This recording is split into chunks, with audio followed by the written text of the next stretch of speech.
Nak, ito pala si Nanette. Siya ang magkakabang kasabay. Manang, napakaswerte namin ni Len sa'yo.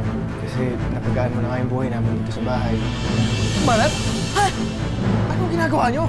Kamukhang-kamukha talaga ni Herman ko noong nabubuhay pa. Ang sarap-sarap halikan.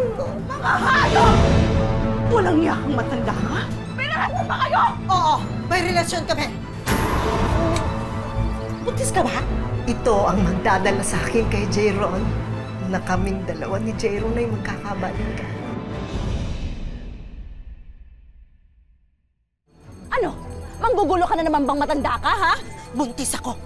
Si Jayron ang ama. Ha? Ano? Imposible. Hindi totoo yan. Naniniwala ka talaga na magugustuhan ka ni Jayron, ha? Alam mo, kamamatayan mo na lang yung pantasya mo dahil kahit kailan hindi ka papatulan ng asawa ko! Eh, nangyari na nga! Eto na, pinagbubuntis ko ng anak namin! Ayaw mo talagang tumigil, ha? Ayaw mo tumigil! Han, walang kwenta kung papatulan mo pa yan, Han. Baliw nga, di ba? Maski anong sabihin niya, walang makikinig sa kanya. Mabuti pa siguro, Han, isipin na lang natin yung anak natin. Okay? Okay? Ay, at ikaw, ha? Umalis ka na dito. Layuan mo yung asawa ko. At huwag ka nang papakita sa amin. At anong gusto mong gawin ko? Ibalaglag ko ito? Anong sinasabi mo? Baliw ka ba talaga? Paano ako mabubuntis kung wala naman nangyari sa atin? At sa edad mong yan? Katawan ko to. Alam ko kung kailan ako buntis at hindi. At ito, totoo ito. Buntis ako sa anak natin. Kailangan mo akong panagutan. Iyak ka talaga! Ayaw mo tumigil! Tumigil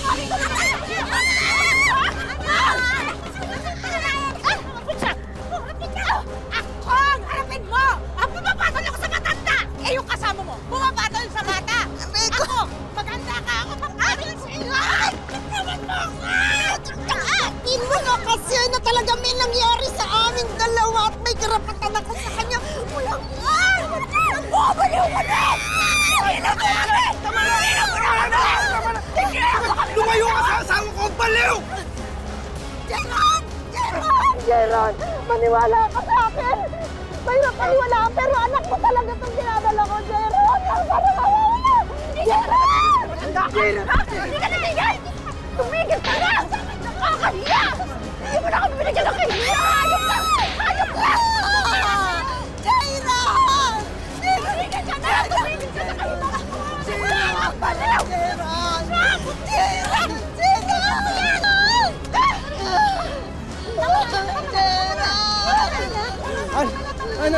Tara.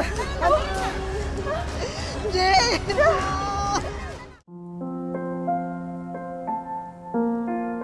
Ay nako, nakakainis talaga yung matandang yun. Bakit, Ma? Ano naman pong ginawa? Alam mo ba, nalaman na tayo ng chismis dito sa buong lugar natin. Hanggang palengke nga umabot na. Ang sinasabi nila, dapat daw mangkukulam na lang ang ginawang kabit nitong si Jayron kesa dun sa matanda. Pumatol kasi sa matanda. Kasalanan ko to eh. Dapat tinapos ko na yung kalokohan niya dati pa. Dapat pinalayas ko na siya nung hinipuan niya ako. Kadiri. Wala ka namang kasalanan eh. Nasisiraan lang talaga ng ulo yung matandang yun. Pero Han, iniisip ko lang. Kaya naniniwala yung mga tao sa kanya eh, kasi lumaki talaga yung tiyan niya. Paano kaya nangyari yun, no? Teka. Sinasabi mo ba? Nabuntis mo talaga siya? Paano maniniwala sa akin yung mga tao na walang nangyari sa amin? Kaya malakas yung loob niya eh. Kasi may pruweba siya. Lumaki talaga yung tiyan niya. Aba, ewan, hindi ko alam.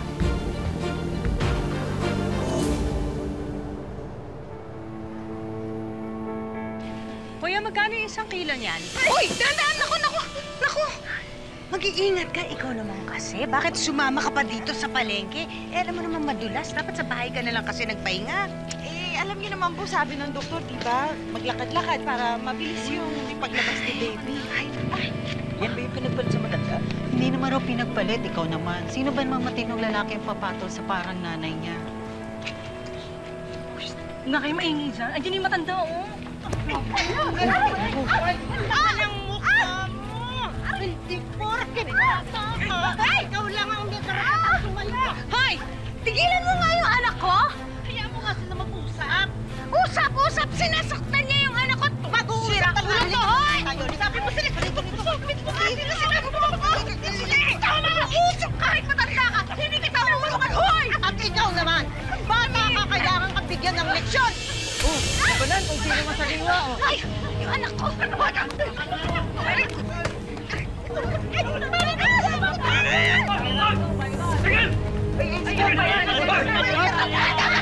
Nakagulo na ka!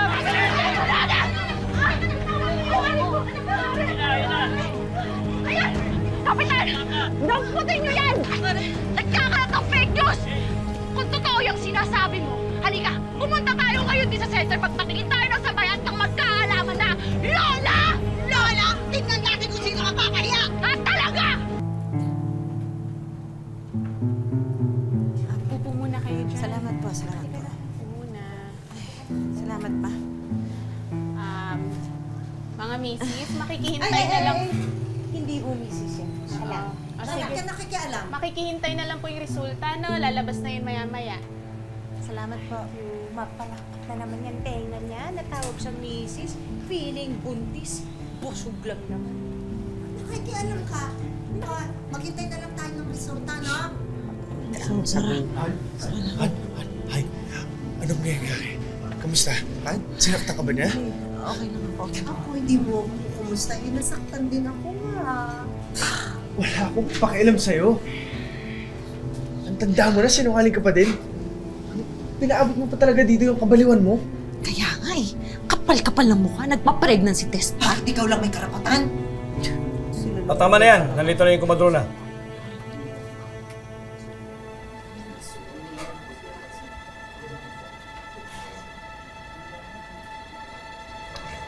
Hawak ko na ho yung resulta ng pregnancy test na isinagawa natin kanina. At ayun po sa test, isa lang po yung buntis sa inyo. Ako yun. Huwag kang isyonata. At kayo yun, Mrs. Marilyn. Nakita mo na?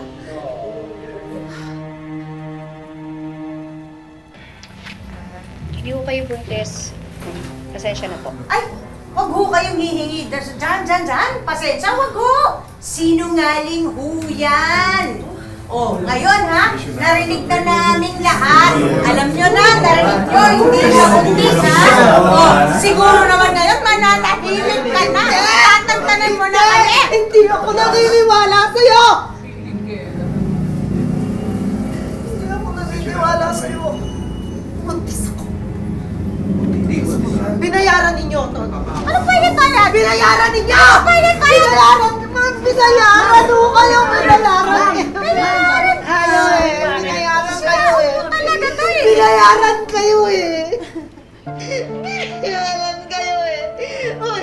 Ano? Ma'am, meron ho kasing tinatawag na pseudo-pregnancy kung saan totoong nakakaramdam yung isang babae ng mga senyales na para siyang buntis kahit hindi naman siya buntis. Ganun ho yung nangyari po sa inyo. Hindi totoo to! May bata nararamdaman ko. Meron po ang bata sa loob eh. Isa pa? Nag-aaksaya ka lang ng pregnancy test, no? Anak, nangyari, alala. Ala. Jay, manganak na ata siya. Anak. Dalhin natin sa ospital. Halika na. Halika na, anak. Oh, dahan. Dahan. Sige na, dalhin mo na siya.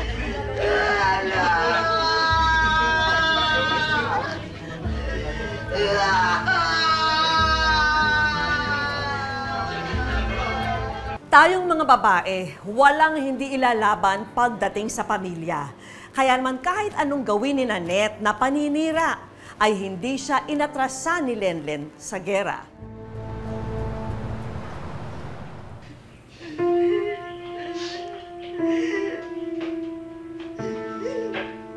Hindi ako buntis! Hindi ako buntis! Hindi pwede! Hindi ako buntis! Ano ba, Nanette? May bata sa loob! May bata sa loob! Tapos na ang laban!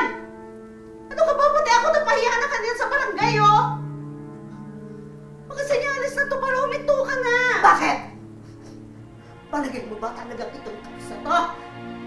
mo, tapos na to!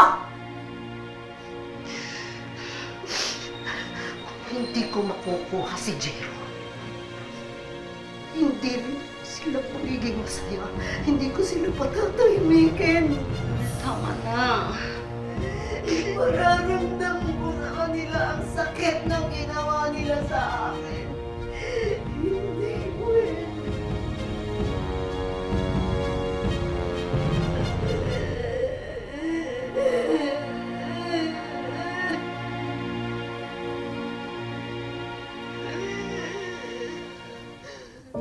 Salamat, nakatulog na rin.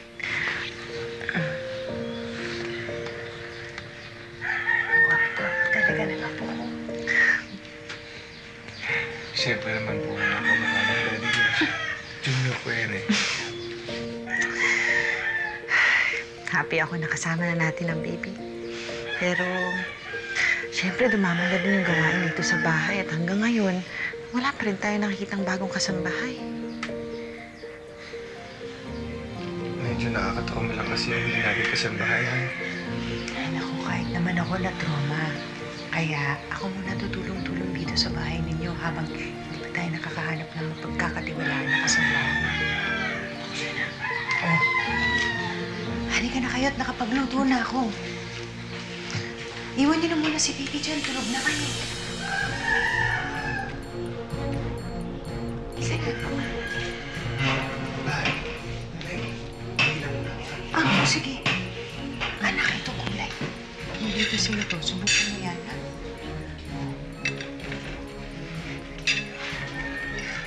Ito, masarap yan. Sige, kain ka lang.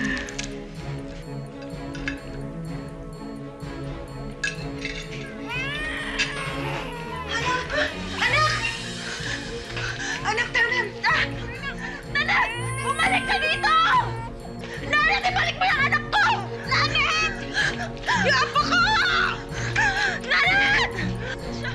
Nanet! Ibalik mo sa akin ang anak ko! Anak ka! Asan na ang apo ko? Ayun! Asan?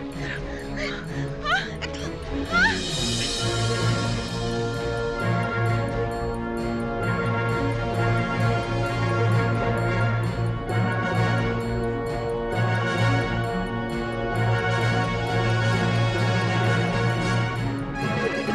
Nanet! Nanet! Nanet! Yan. Sige! Sige! Sige na lang kayo. Kayo, sige! Nanet! Wag! Wag! Wag! Wag! Wag! Wag! Wag! Wag! Wag! Anak ko! Hoy, Maring! Anong ginagawa mo dyan? Dito ang bata! Mama ka na bata! Kung inama yung anak ko! Dali! Nanet ang ako ko! Mama ko! Please! Itong bata nito, pinagmamalaki ninyo. Pare-pareho tayong mawawala! Wag! Wag! Kung may galit ka sa amin, Nanet. Sa amin ka gumante. Pero nagmamakaawa ako sa'yo. Huwag mo idama yung anak ko, Nanet, please. Nanet! Maawa ka sa ako! Mangutang na loob ka niya, please! Kaya nagmamakaawa kayo sa akin? Samantalang noon, pinagtutulungan ninyo ako. Tinatawag niyo pa akong baliw!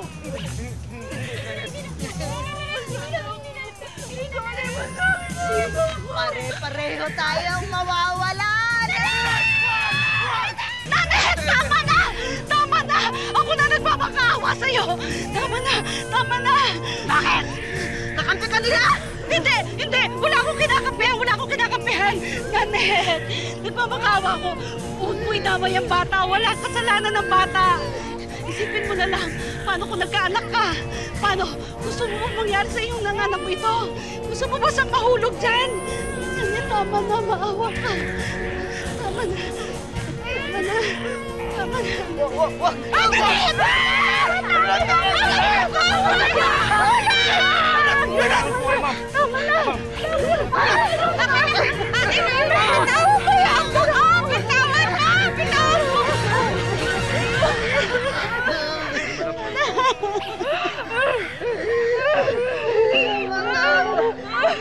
Patawad! Tama na! Patawad! Patawad!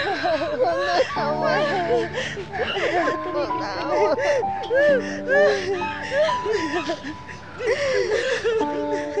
Sana ay maging aral ang kwentong ito na hango sa totoong buhay, na walang masamang umibig, basta ang pagmamahal na ito ay hindi makasisira ng ibang pamilya. At ngayon, oras na para tuparin natin ang wish ng mga may bahay na tulad ni Lenlen. Ang kwento ni Lenlen, hindi nalalayo sa pinagdaanan ng ginang na nakilala namin. Kung si Lenlen, sinubukan pero hindi napagtagumpay ang agawan. Si Marivic, ipinagpalit daw talaga ng mister sa kanilang kasambahay. Nasa Kuwait po ako nung nangyari po lahat nun. Nag-OFW po ako dahil po sa sobrang hirap ng buhay at saka gusto ko rin makatulong sa pamilya ko. Pero pinag-usapan namin mag-asawa yung tungkol sa pag-alis ko, pumayag naman po siya. Nag-hire kami ng makakasama sa bahay para matingnan at maalagaan yung anak ko. Ang mas malala pa raw, ang dati niyang asawa at kalaguyo magkakilala at magkatugo pala. Nagsimula yon mga 7 months pa lang ako sa Kuwait.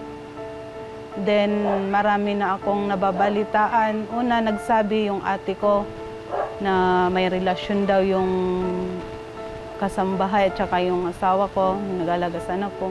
Pero hindi ko pa pinaniwalaan kasi sabi ko magpinsang buo yan sila, wala yung relasyon. At sa kanyang pag-uwi, tumambad naman kay Marivic ang naging pagpapabaya sa kanilang tahanan. Mga picture namin, lahat po nakataob. Tapos yung mga gamit namin, mga gamit ko, wala po talaga nangyari. Lahat inano lang nila, nilustay lahat ng pinaghirapan ko. Kung noon, todo deny pa raw ang mister at kalaguyo nito sa kanilang kasalanan. Ngayon, ang dalawa na raw ang malayang nagsasama. Sobrang sakit nang nangyari na yon. Nangihinayang po ako noon na kasi nag-try po talaga ako na maging maayos yung pamilya namin. Para kay Marivic, ang karanasan na ganitong kapait ay hindi niya kayang kalimutan. Pero laban lang ang motto in life ni Marivic. Tuloy ang buhay at pasasalamat niya sa may kapal para sa ibang biyaya na nakakamit. Bumalik uli ako noon ng ibang bansa, nagtrabaho, pinukus ko sa pagtatrabaho at saka sa anak ko. Inisip ko yung pagtatrabaho para sa anak ko, para sa kabubuhay namin na maayos. Yung anak ko po ngayon nasa Leyte po sa parents ko nakatera. Nag-aaral po siya, grade 8. Okay naman po yung pag-aaral niya. Kaya naman, ang hangad lang namin para kay Marivic ay pasiyahin ang kanyang puso ng mga munting sorpresa na ihahandog namin sa kanya. Una na sa mga yan, ang mga home appliance showcase na ito. Nawala man ang mga gamit na naipundar niya noon, may mga bagong pakikinabangan naman siya ngayon. Ganda naman. Sobrang ganda po. Meron ding dining set para talagang kompleto na ang mga gamit sa bahay. Handog din namin ang brand new electronic bike. Para mo sa akin din yan. With matching helmet, syempre. Pang service para sa anak ko sa pag-aaral.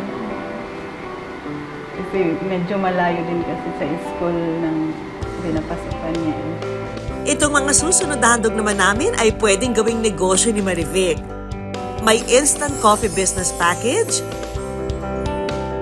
cleaning essentials, RTW clothes. Sobrang saya po na hindi ko ma-explain po.